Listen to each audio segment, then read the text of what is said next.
For girls and women in particular, I want them to understand that, we've often been made to feel like our experiences are an exception to the rule or not right because we don't follow this development trajectory that boys follow. I want them to know that all of their experience is valid, right? And the reason why we might be made to feel like they're not valid is because of the system and the environment around us.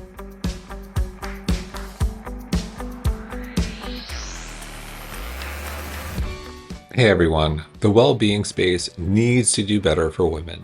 The lion's share of health and nutrition research is conducted on men, the biohacking space is brimming with bros, and the exercise space often feels male-dominated. Well, Christine Yu is here to change the narrative. Everyone's bodies are unique, but women and men do have some fundamental differences that can impact their exercise performance. And yet most exercise advice takes a one-size-fits-all approach, often in favor of men. Christine is an award-winning sports journalist who focuses on the intersection of sports science and women athletes. And her new book, Up to Speed, is an absolute must-read. As the dad to two young girls, I couldn't put it down. Tune in to hear everything women should know about starting an exercise routine, from your teens all the way up to your 80s. Christine, welcome. Thank you so much for having me. I'm excited to be here. Great to have you.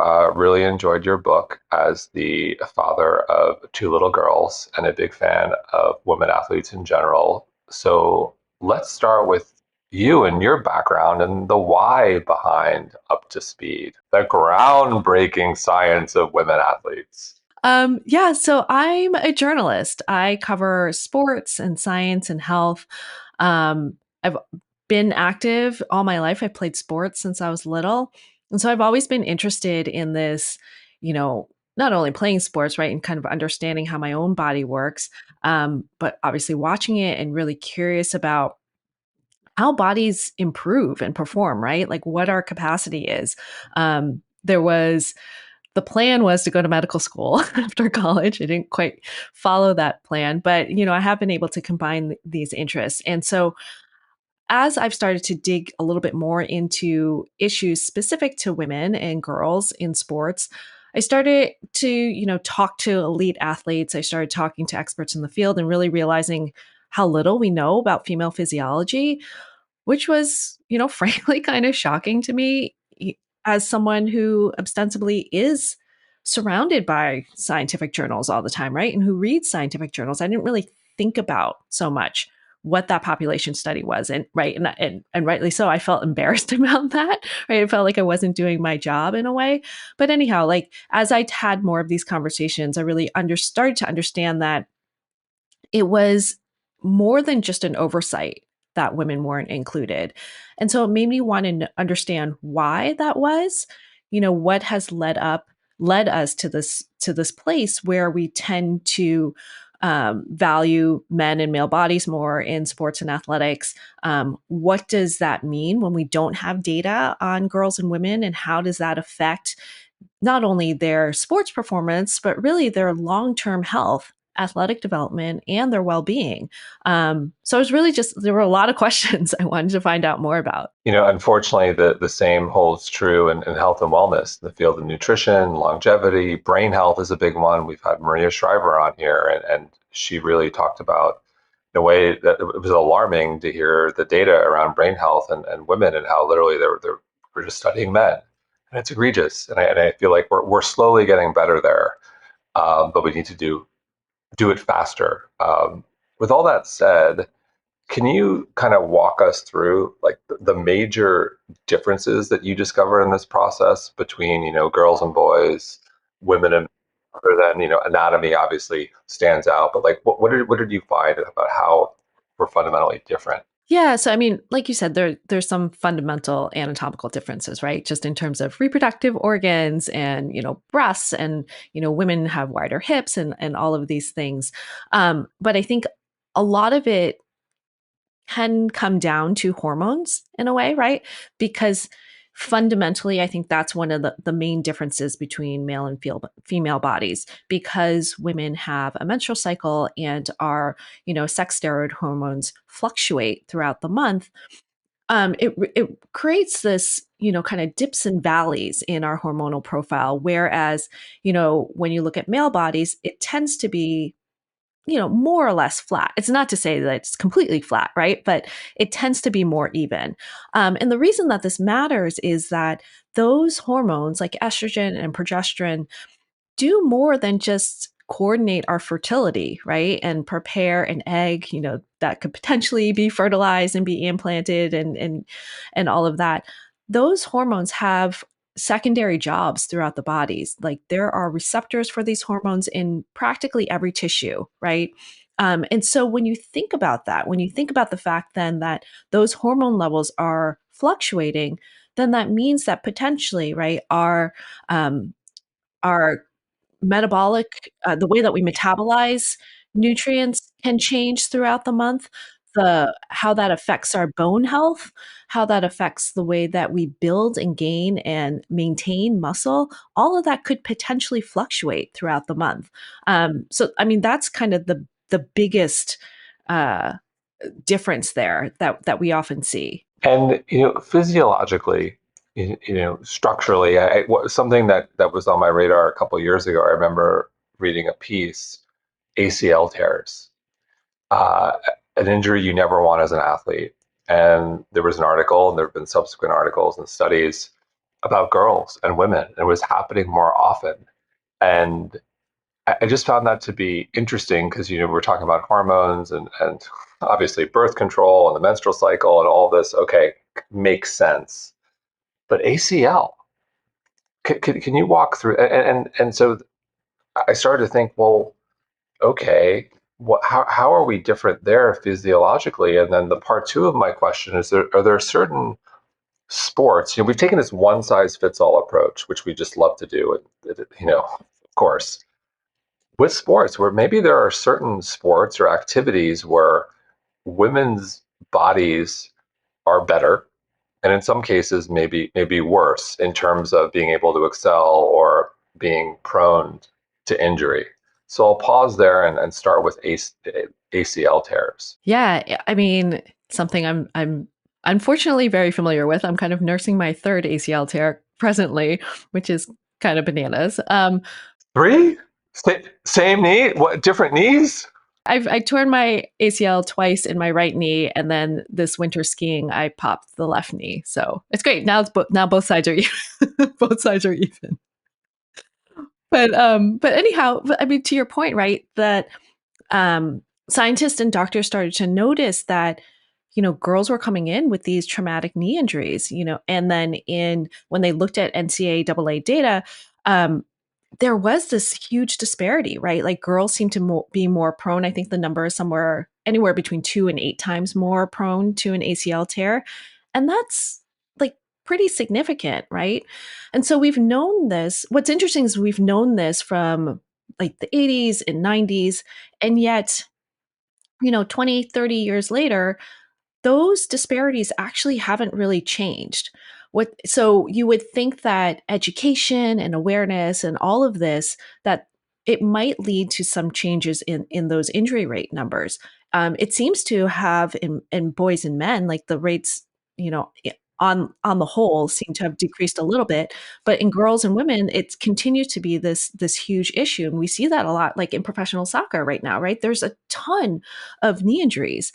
And so it begs the question, right, that you said, is there something about women's bodies that might make them more prone to these injuries? And that's generally how researchers look at this, right? They take, if boys and men are not getting injured at the same rate, then let's look at what's different about women's bodies. What might be causing them to be at risk? But I would argue that even just taking that perspective and asking that question that way, it is positing that there is something wrong with girls' and women's bodies, right? It's positioning the female body as something that it's deficit, it's a deficient in some way in comparison to men's bodies, because men's bodies appear to be more durable. If you know, so that's not to say that there aren't some anatomical differences, but we tend to put the blame on things like Well, it must be the wider pelvises, right? It must be this the Q angle, is different between men and women. So that must be putting more stress on the knee and therefore leading to this injury. But what researchers are starting to understand is that if we step back from that, we need to also consider the wider circumstance in which girls and women are living and operating and learning how to play sports, right? So there's a study that was done looking at dancers because dancers, like soccer players and basketball players, they're leaping, they're jumping, they're doing these dynamic movements, landing on one foot, which is, kind of one of the classic ways that ACLs get injured. Yet there isn't that same disparity between boys and girls in ACL tears in dance. They don't see a difference. So the question is like, why is that? Like, what is it about dance then? So they took a group of male and female dancers, and they took a group of male and female team sports players. They had them stand on like this elevated platform on one leg and then do a single leg landing, right? Like drop down on the floor. And then they measured like the force through the leg. They looked at how they landed, what strategies they used to stabilize their landing. um, and what they found was that in both group of dancers as well as in the male team sports players, they use similar landing strategies. So they recruited, I believe more muscles like in their posterior chain, right in the back, so that they could stabilize their knee. Their knee didn't wobble inward. Like they were solid, right? They knew how to use their bodies. Whereas with the girl team sports players, they saw differences, right? They saw that the knee wobbled in, which is kind of the classic red flag for a potential knee injury. They were less stable when they landed, so they were like more wobbly around, right? They weren't recruiting the same muscles in the same way. So it kind of begs the question, is it because those dancers are learning from an early age how to use their bodies, how to land safely, how to, what those biomechanics need to be so that they're not putting themselves at risk. So, it's led to this line of questioning of what are we doing or not doing, right, for girls to support them in learning how to use their bodies, to even do things like strength training? Because we often think of strength training as also a risk factor because, again, boys and men have more muscle mass, they're stronger, they can stabilize their bodies more. But maybe it's also because girls aren't encouraged to go to the gym and lift, right? Like, I have a son in high school right now, and his baseball coach has him in the gym like all the time, right? Like working out. Whereas on the girls' side, they're not encouraging that to the same degree. I do think I am optimistic. I think that's changing. I think a couple of years ago, I do think something culturally is changing where, if you're a woman or you're a girl, it's good to be strong and it's okay to get in the gym. And maybe there's a different cultural view of what aesthetically it means to be, I hate the word, pretty or beautiful, whatever it might be. I'm a father of two girls, so like I hate all these things. But blessed with two beautiful daughters. But what's more important is they're kind. Uh, so I do think that's changing, and I think what you said was so interesting because where I was going with this, it's not that boys or men are stronger or superior. It's I think they're practice. I think the ballet example is such a great example because you're speaking to essentially mobility and strength, and that can be taught. Because someone could look at this and say, well, the answer is they shouldn't play soccer. Girls shouldn't play soccer, and I don't think that's the answer. Although I do think as you age, for example, I am a former college basketball player. That is not a sport that ages well. If I wanted to get injured at age 48, I would go play pickup basketball because my mind still thinks I can do things that my body is incapable of. And that would be a recipe for something falling out. Um, so I think that's important. So is it a combination of the strength training and for the ACL specifically, like having strong quads, having mobility, practice landing, in a sense, like things that can be taught should be taught, either at a young age and also for us adults who like to play recreational sports. Yeah, I mean, I do think it's a combination of those things. It's funny that you say about the pickup basketball. That's largely probably why I got into skiing too, right? Like, I'm not young anymore and I can't do the things that I think that I still can. But I think it is this combination of, yes, teaching and encouraging girls and women, right, at all ages to get in the gym, to build that muscle, to know and be comfortable with using their bodies, right?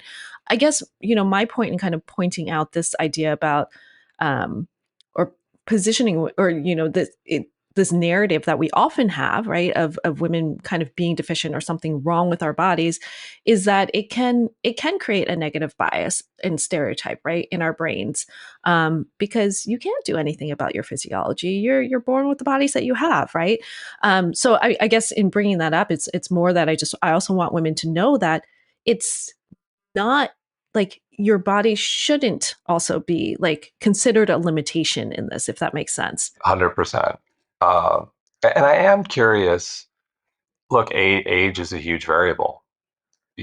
Obviously, there are things, 0 to 5, 5 to 10, 10 to 20, and 20s, 30s, 40s, 50s, and so on. And I think within the 0 to 20, it probably even gets a lot more granular. And I'm curious, girls, women at certain ages, there's so many stages of development. I'm guessing that there are probably some sports that are better at certain ages. So, for example, our girls are really young, ages almost 4 and 6, and like every young kid plays soccer. It's just like the first sport. When I was growing up, soccer was kind of the first sport you would play. Um, what ha, are there certain sports that are better for certain ages if we take it from age 3 to 83? Yeah, I mean, I don't think that there's any necessarily conclusive evidence, right, in saying like this sport versus this sport is better for a specific age group. What I think is important is especially for the young kids and even for the teens and tweens that they are just out there playing a lot of different things, right? That we are just getting them out there developing their gross motor skills in all planes of motion, right? We're not just running forward, not just, just throwing a baseball or whatever, or softball, but we're encouraging them to use their bodies in multiple different ways, right? Because I think, especially for kids in youth sports, there is this tendency, and, I know I'm guilty of this too, right? In thinking that, well, if you want your kids to be good at sports, like they should specialize or they should focus on one thing. But I think we, in doing that, it might be to the detriment, like of longer term athletic development. So, especially, for those ages before they get to high school, it is playing a lot of different things, letting them try a lot of different things, letting them fail for sure. But more importantly, just encouraging them to develop a love and appreciation for moving and using their bodies and understanding like how cool that is, right? Like what wonderful and amazing things there are that we can do. Before we go to the 20 somethings and beyond, I want to spend another moment on kids and teenagers. I'm glad you brought up the point of specialization because that seems to have accelerated at such a tremendous rate. I remember starting to specialize in basketball in ninth grade. Uh, Now I hear that's fifth grade, fourth grade. We live in Miami and sports are huge in the state of Florida. So anecdotally, we hear about kids starting to specialize fifth, sixth grade. They're playing year round, and that can do a lot of harm. You can, not before we even get into the mental health conversation, but this idea of rest and recovery. Absolutely. And, you know, I think about my experience too, right? It's like I played a whole bunch of different sports. I was terrible, but like I loved it. And I loved being on a team. I love playing with my friends. And I want that same thing for my kids, right? I want them to have that experience of playing sports and learning the lessons and building their character and all of that. But like you said, like I feel like it has shifted so much and so intensely into this idea of specialization because I mean, look, youth sports, right? It is a huge business. It's not, it's 19, I think it's $19 billion industry, I think, something like that.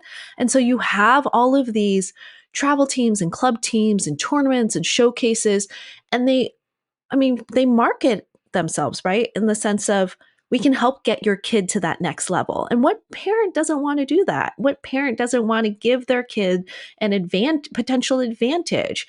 So it sets up this system where I think, it, again, speaking from my own experience, it made me feel like I would be doing a disservice to my sons if I didn't sign them up for travel baseball.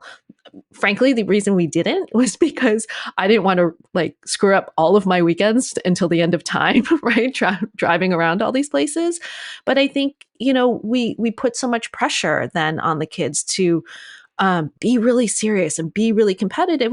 And we lose that, again, that sense of playing sports for fun, which I think is more appropriate, developmentally appropriate at these ages, right? And until you get closer to high school, when you start to like figure out, okay, this is the sport that I really care about and want. And it's something that doesn't just affect girls. Like, this is boys and girls, right? We're talking about potential overuse injuries and burnout and all of these things, right? And losing their love of sport.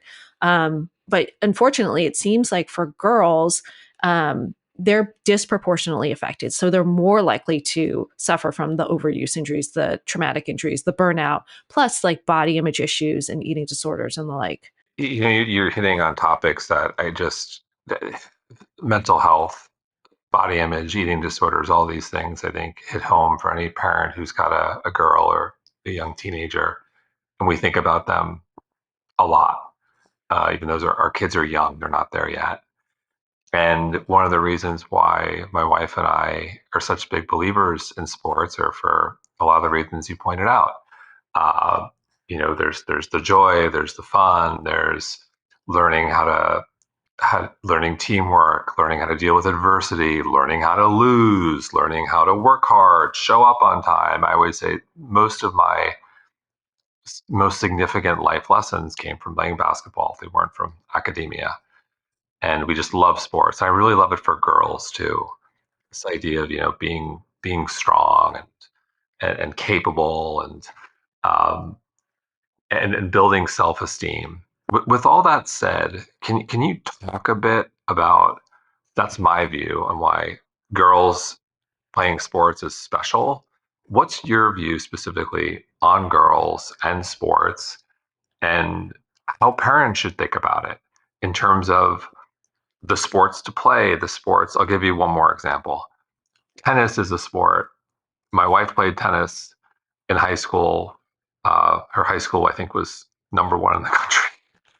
She went to Stanford, did not go on to play there, but we don't really encourage our daughters to play tennis because it's so competitive. And that if you're on that track and you're really talented, it starts very early. And we worry about the mental health load and like losing childhood. But look, if the child clearly loves it and is talented and you want to do it, I don't knock that. But for example, that's something we kind of like, we're not encouraging. How do you think about, if you're a parent of a young girl, where would you try to steer your children? How do you think about that? Individual sports versus team sports, uh, all of the above. So there are definitely sports like tennis and gymnastics and probably something like figure skating too, right? Where you do kind of have to start early because there are technical skills that, it's beneficial if you pick up at an earlier age, right? And so like I understand why people have their kids in those sports at an early age, right? But like you said, those um those types of sports can ramp up really quickly in terms of competition and competitiveness, and I think that's in large part because of the culture and just the nature of the way the sport has developed over the years. But there is also research around the fact that girls who play individual sports like tennis and gymnastics and all of that, um, are more susceptible to some of these injuries, right? In terms of overuse, because their training load tends to be higher.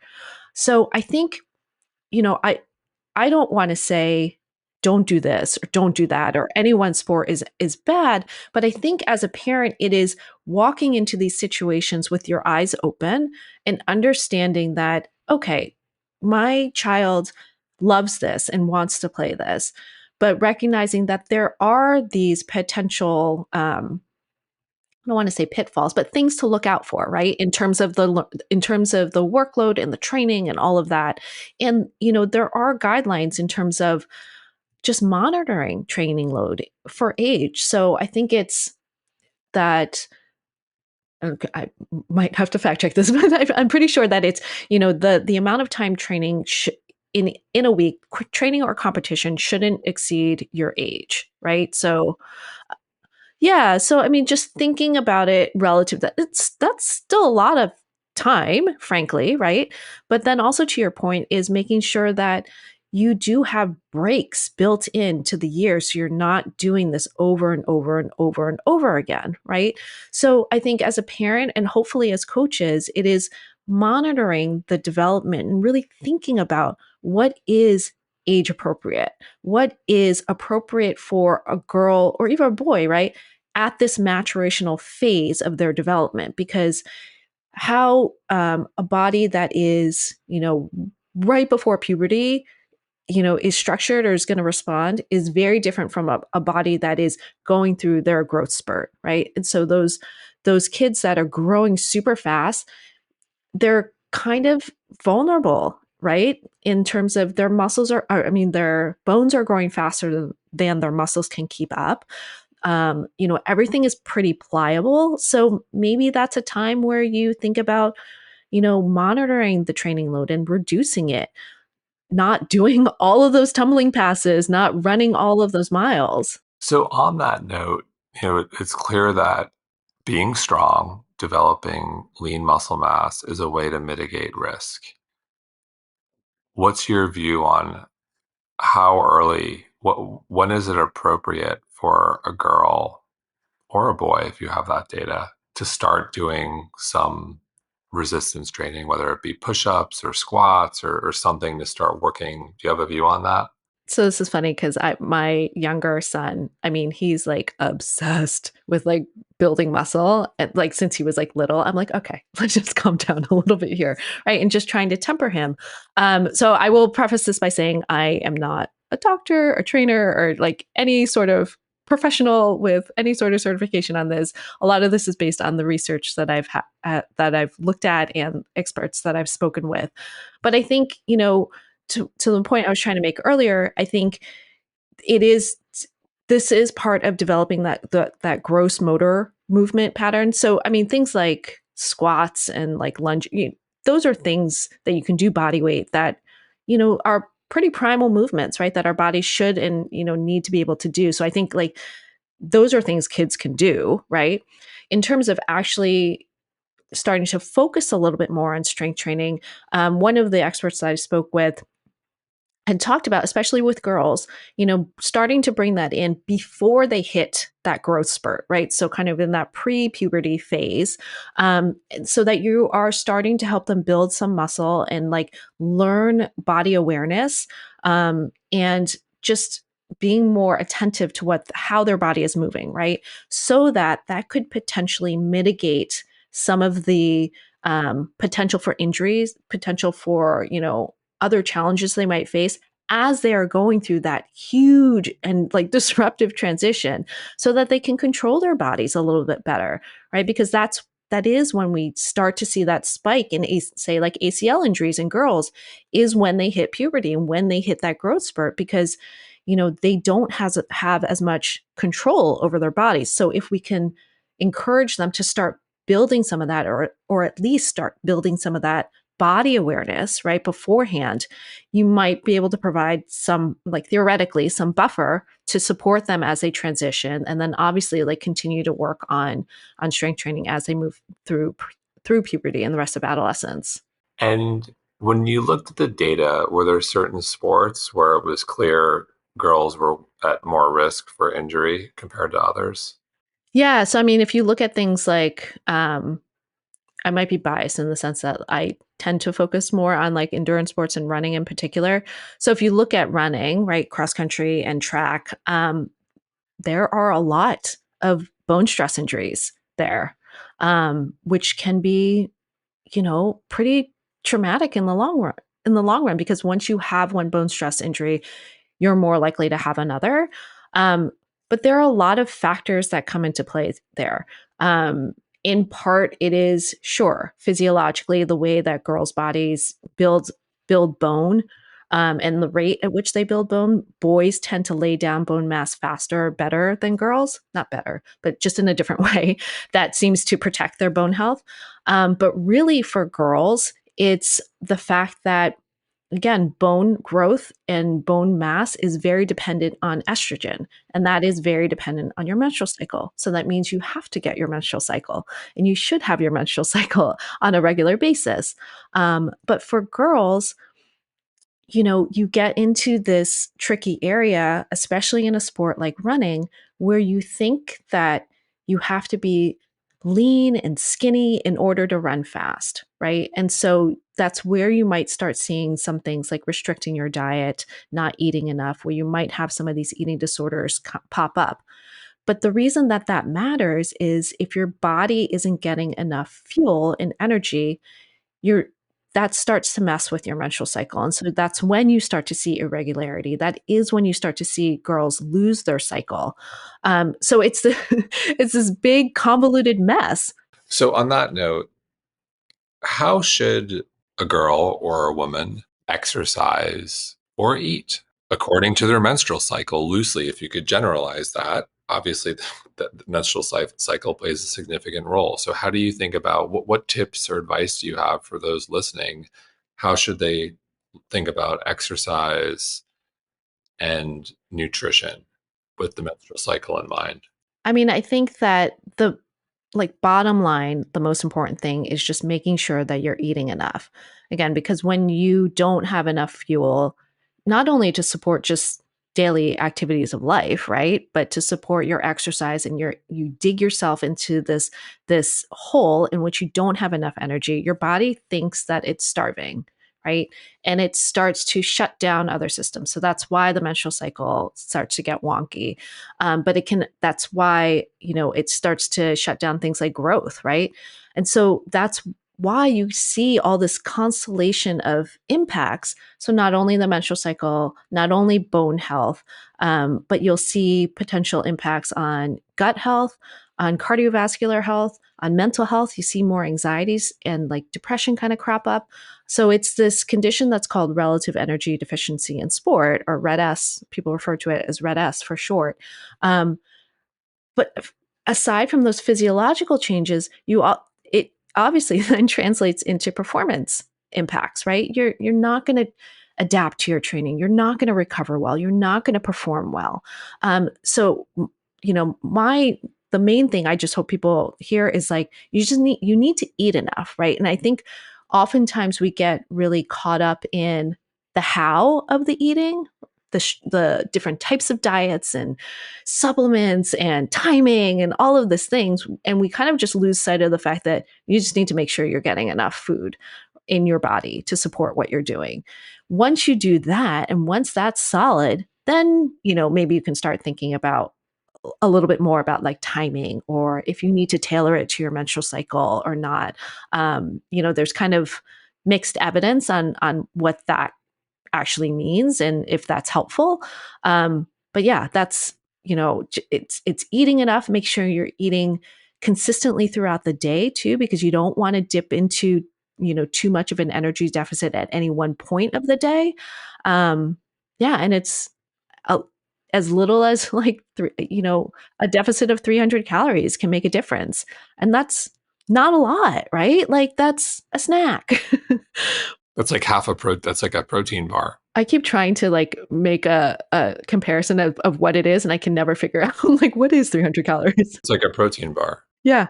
Wow. So intermittent fasting, probably not a good idea. Well, so that's interesting, right? Because we hear a lot about intermittent fasting, and I think this is one area where there are potentially differences between male bodies and female bodies. So it seems like Men can get away with it though, and can perform either at the same level or perform better if they are in fasting intermittently. But for women, women perform better when we're fed, when we have that energy, because our bodies are more sensitive to that downturn in nutrition than men are. And so, on that note, with, the differences between men and women, I tell this to our girls every day. You're better than the boys.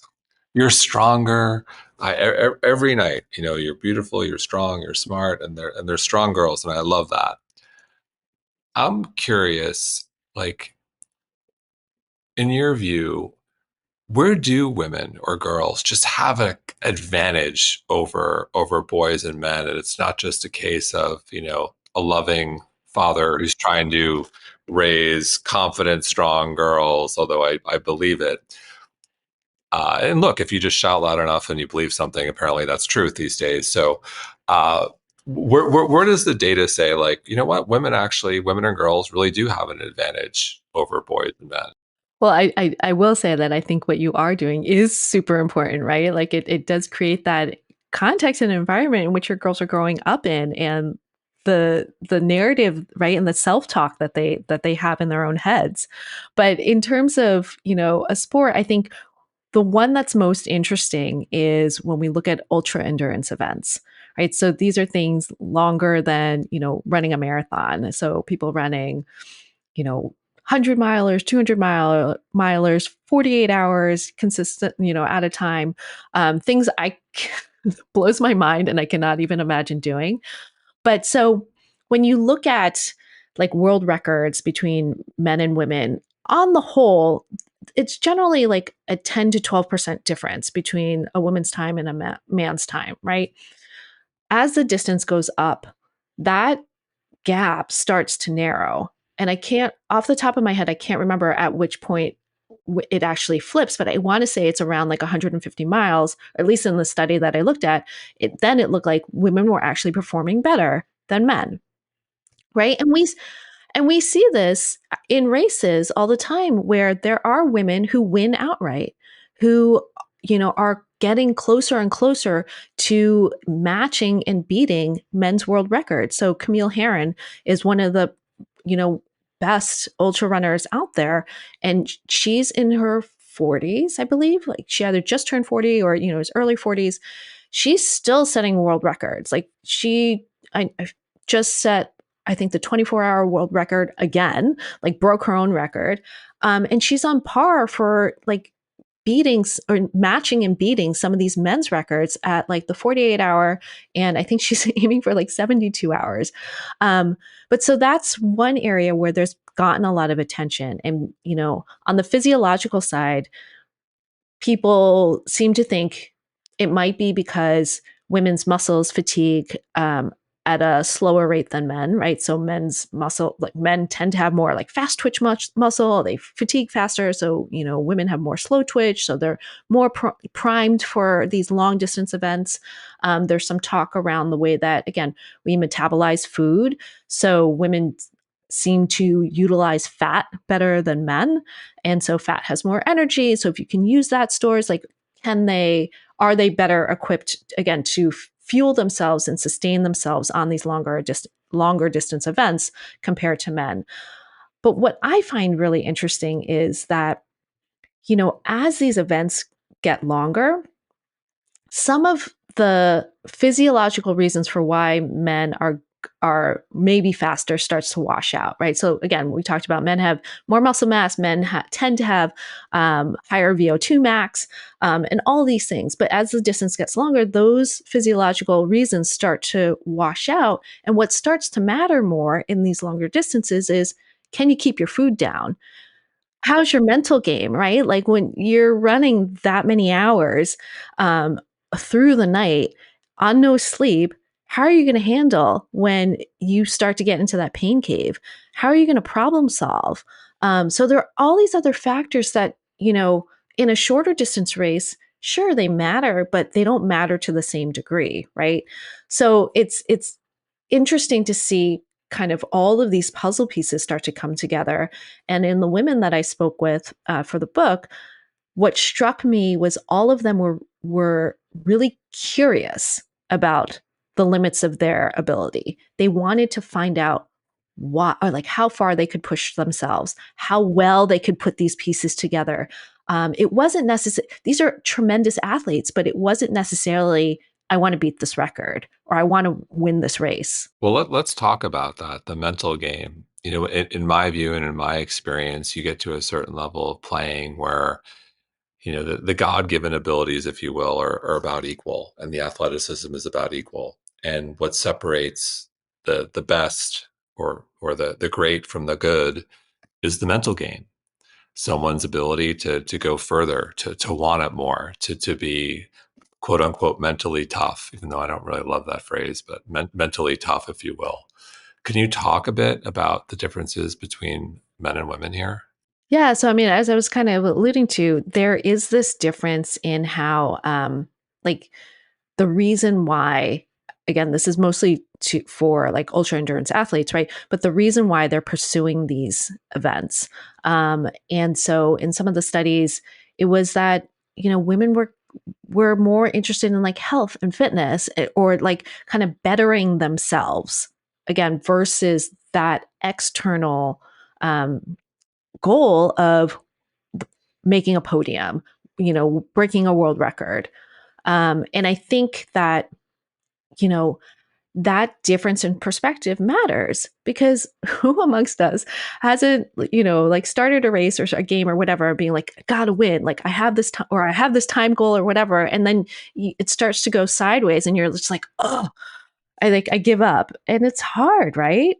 Oh, I think it kind of negates the mental health benefits of exercise if you're viewing this as a zero-sum game where I'm doing this to win. Otherwise, I'm going to be miserable versus I'm enjoying the journey. I'm doing this for the health benefits or enjoying company of my friends. And,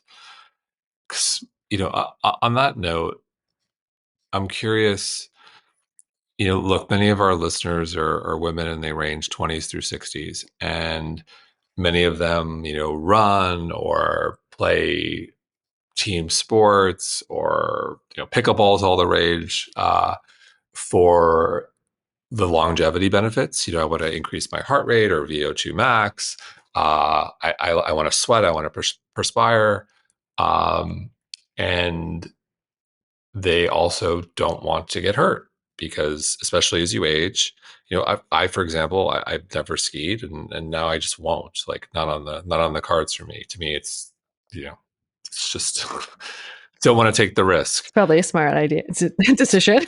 So, are there better activities? If we go 20s through 60s, we're like, okay, 20s, have at it, ski, take a little bit more risk. But the data shows once you hit in your 40s, and if you don't like love skiing, you should probably start to avoid it. Like, are there certain recreational sports or activities by decade where it's kind of like your window to do it, and maybe you should pivot? Like maybe tennis better in your 30s, pickleball better in your 50s. Although I read that everyone's getting hurt playing pickleball, but I've got a theory on that.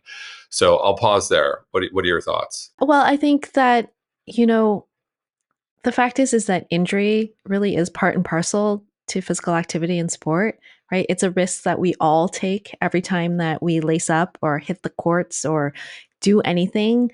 And a lot of times I feel like a lot of times it's so individual and it could be just bad luck sometimes, right? So I think, again, I don't want to say that any one thing is better at any one time because really, at least to me, the most important thing is that people are getting out and moving their bodies in a way that they enjoy. So if that means that they enjoy skiing in their 60s, right? Like do it. Like if that's going to bring you joy and that gets you out there, that gets you moving your body, that's the important thing. But that being said, right? There are things we could do to all of us at every age to make our bodies more resilient, right? And I think that that is things like making sure you're strength training, like thinking about mobility. Those things do become more important as we age. I mean, in my 20s, I could get away with a whole lot of stuff that I wouldn't be able to get away with now, right? And that means that now at my age, I do need to make sure I'm hitting the gym and strength training. I do need to make sure that I'm hydrating and paying attention to my nutrition. I do need to make sure that I'm resting and recovering because I need more of that time, or my body does, right? And so it's recognizing how the needs of our body and how you feel might shift with age and accommodating that. I absolutely agree. Do what brings you joy. And so, look, I would say if you're, is it fair to say if you're 60 and you haven't started skiing, don't start. But if you're 25 and you haven't started skiing and you want to ski, go for it. I mean, probably sure. I mean, probably right there are some sports out there that are going to be more risky. So like something like skiing, right? Like that does require a lot more, like, I think, physical coordination maybe, and then just in and of itself is more risky. And you bring up resistance training, hydration, working on your mobility and so forth. Pickleball, for example, we started playing pickleball. I love it. And then sure enough, I'm seeing articles going viral about how many people are getting injured playing pickleball. And I say to myself, I play pickleball. You know what? I actually don't think the sport is that intense, but what I think is happening, my thesis is it's a sport that's very popular. It doesn't require a lot of movement. It's very social, so everyone is apt to play. And that's leading to an older population, 50 plus, to play. And my guess is, looking at the state of health in America, that most of these people aren't very mobile, aren't in the best shape, and all of a sudden are getting out there and playing pickleball, and they haven't stretched, they don't do resistance training and so forth. And that's why they're getting hurt. It's not because pickleball is brutal on the body. Like, that's my take. What's your take on that? I 100% agree with that because, I mean, with everything, right? It's like whenever you're starting something new, or even if you think about like coming back from injury, you're not going to like. So when I eventually have, have surgery and come back from this, I'm not going to then just go out and run 6 miles, right? Like, I will probably very painfully try to get my knee to go around like a bike, right? And try to, so it is thinking about, like, especially when you are picking up something new, and or you are picking up something when you haven't been as active in a long time, it just being measured about it, right? And I think that's really hard in our society because we just want to go out and do all the things. And a lot of folks tend to be competitive, right? Or a lot of folks, may have played sports when they were younger and like they wanted to like kind of recreate that feeling too. But I think it is like, it comes back to having to respect your body, right? Where it is. Let's talk about rest and recovery from injury. Because to your point, look, I don't think you can live a life playing sports and just be so fearful of injury. Injuries happen. It's a reality if you play sports. I suffered numerous injuries, one of which I will point out, to this day, I still have regrets. And my junior year in high school, I had a third degree high ankle sprain, which was worse than a break. And it was extraordinarily painful. And I was the star player on my team. My coach was a terrible coach and mentally abusive, unfortunately, and really pressured me to come back. And I ended up coming back, in his view, too late. But the reality was it was too early. And to this day, if you look at my right ankle compared to my left, like, there's bone spurs, like it's bigger. And the reason I regret it is, I put it this way: I lost a step and I didn't have a step to lose. I needed to gain a step, even though I still went on to play basketball in college. But at any rate, and since then, I've thought a lot about injury and recovery and the pressure we put on ourselves, and then the external pressure. And I get that it's tricky.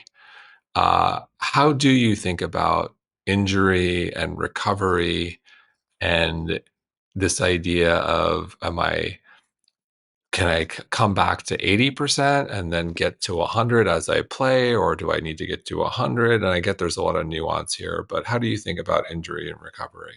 Yeah.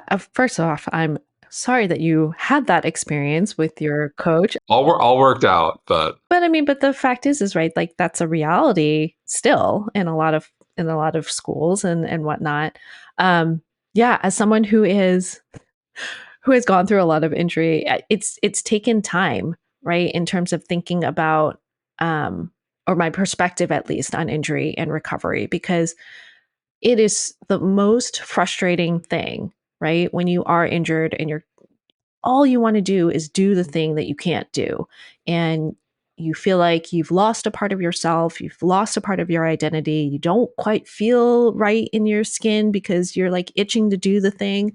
Um, so it's taken a long time to recognize that yes, that stings and it's really hard.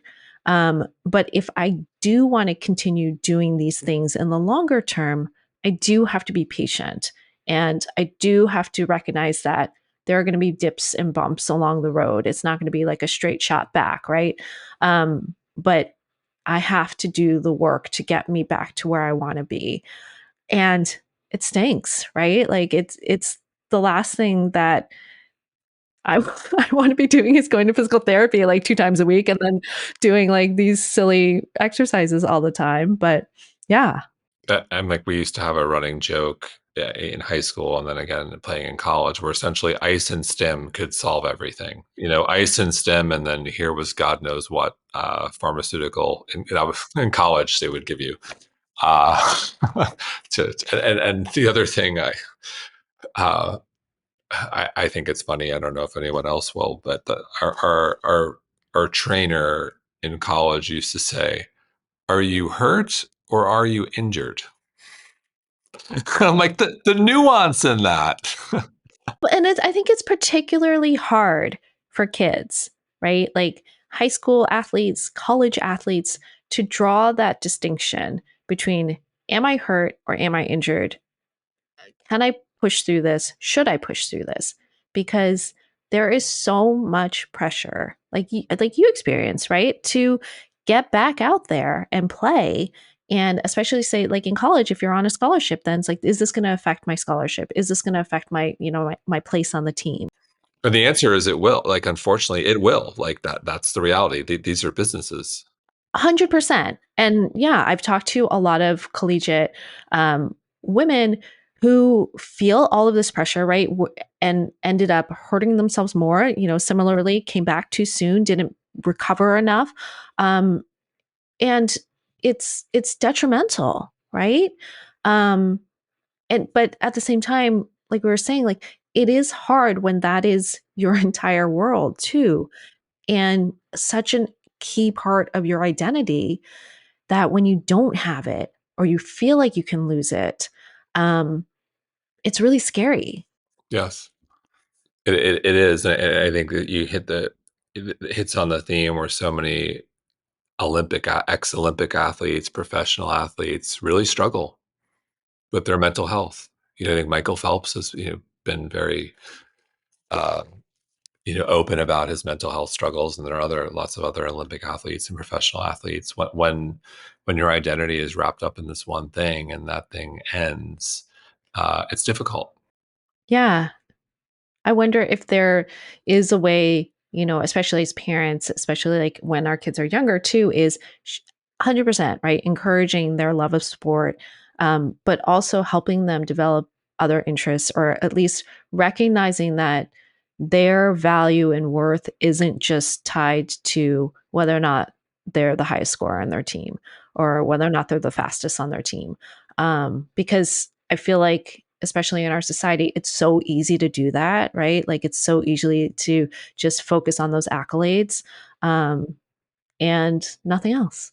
So I will be a dad who brags. So I am proud that our one daughter scored 4 goals in her soccer game, and she was so happy about it, and it was so cute. And my wife and I were, that's so great you scored, but what's more important is you worked hard, you had fun, and you were calm. It doesn't matter if the goals are great, but like, and I don't know if this is going in one ear and out the other. But we kept on, it's not about the goals. It's about, you got to work hard. We believe in working hard, having fun, and being calm. Like those are our values as a family as it relates to sports. Like that's what matters. Goals are bonuses. Yeah. Well, I mean, they listen a lot more, I think, than we probably give them credit for, right? And they take in a lot more. But I think that's such an important message. And so, we both obviously love sports. Um, my love has changed and evolved as I've aged out of playing competitively, which has been quite some time. Now, the other day I was doing the math in preparation for the interview. I've spent more time of my life, now and it's not even close, not playing basketball competitively than I did. 48 now. Last game I played was 25 years ago. I played basketball from, age 6 or 7 to 23. So, like, wow, it's not even close anymore. Uh, with that said, again, I would say the majority of our listeners are past college and play recreationally, or maybe thinking about playing something recreationally or participating in an individual sport. Let's talk about longevity and like the health benefits and your love for sport. And in my view, it's critical to find something that does bring you joy, that is a sport. How do you think about that? Oh, 100%. I mean, it's funny because my mom, ever, ever since like high school and stuff, would always question, like, why are you doing this? Like, what, like, because, for her, especially as, a Chinese woman, right? And there are a lot of that's a whole other conversation, a lot of like cultural things around, girls being active and what our bodies need to look like. But she would always give me crap about, playing sports or going to the gym or, lifting weights and stuff like that. But for me, I was like, but I love it, right? Like it's when I feel the most grounded and most like me. And like I said, like I was never a great athlete, but yet it was something that kind of sustained me in a way that I'd never expected.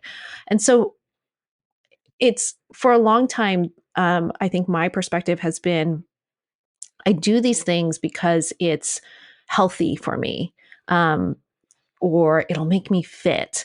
My dad died from a heart attack when I was young. And so I've always been like, well, I want to be around for my kids, right? Like I want to make sure that I'm healthy enough for them. But I think as I've gotten older too, it has evolved a little bit more to really understanding that yes, health benefits are undeniable, right? There's so many reasons why moving our bodies consistently, whatever that means, is a good thing. But I think again, it comes back to this idea that it brings me joy. Like it makes me feel whole in a way that I'm very few things I think can. I wholeheartedly agree. So I'm curious, coming back to the studies that you mentioned and lack of them for women and girls specifically, if you could wave your magic wand and have one perfect study done in the field, what would that study look like? Boy, that's a big question. I think it's hard to say because I think it's never going to be just one study because just the way that science is and medicine is, um, in order for something to be evidence based, you need that evidence base. You need multiple studies. So what I think I would say instead is that I would like to see kind of a, an overhaul of the methodologies. Because if we think about it, it really is the methodology of how these studies are performed, um, how these studies are framed, how these studies, like the questions that the studies are asking, is what then drives the results that we'll end up getting, if that makes sense. So, in terms of like just rethinking the methodology, it is like making sure that you do include a more diverse population of people. And, I'm not just talking about women. Of course, we need to study more women, but we also need to study people from like non Western countries because that's where most of these studies are coming from.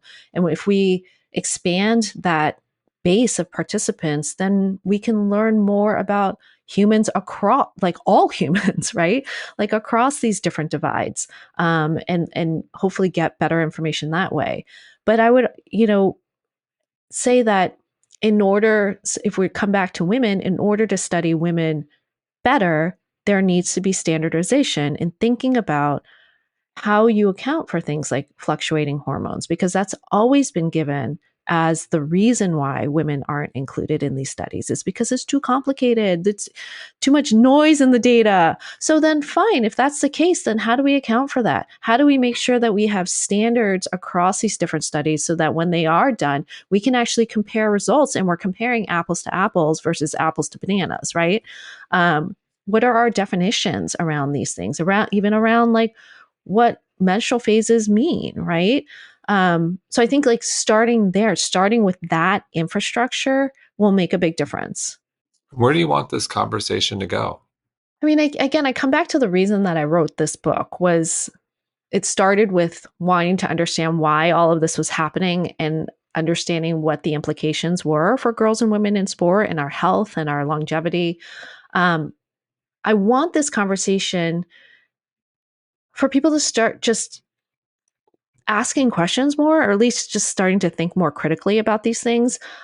For girls and women in particular, I want them to understand that, we've often been made to feel like our experiences are an exception to the rule or, are not right because we don't follow this development trajectory that boys follow.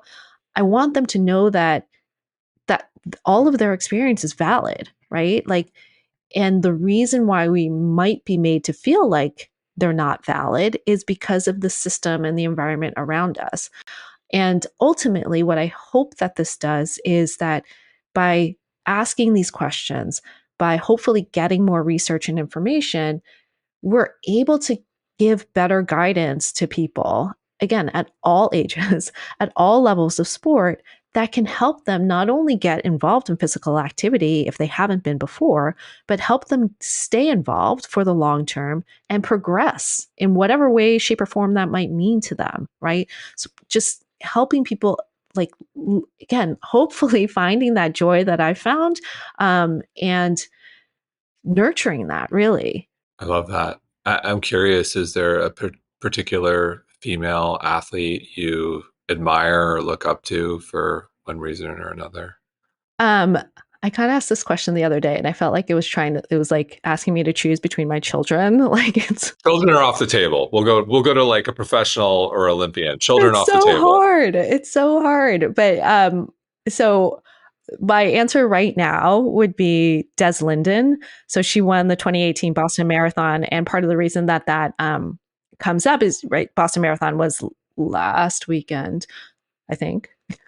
My dates are all messed up. But anyhow, she won the marathon. She was the first American runner, woman to win that marathon in, I think, over 30 years or something like that.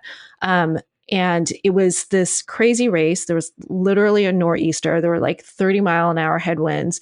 There were like sheets of rain.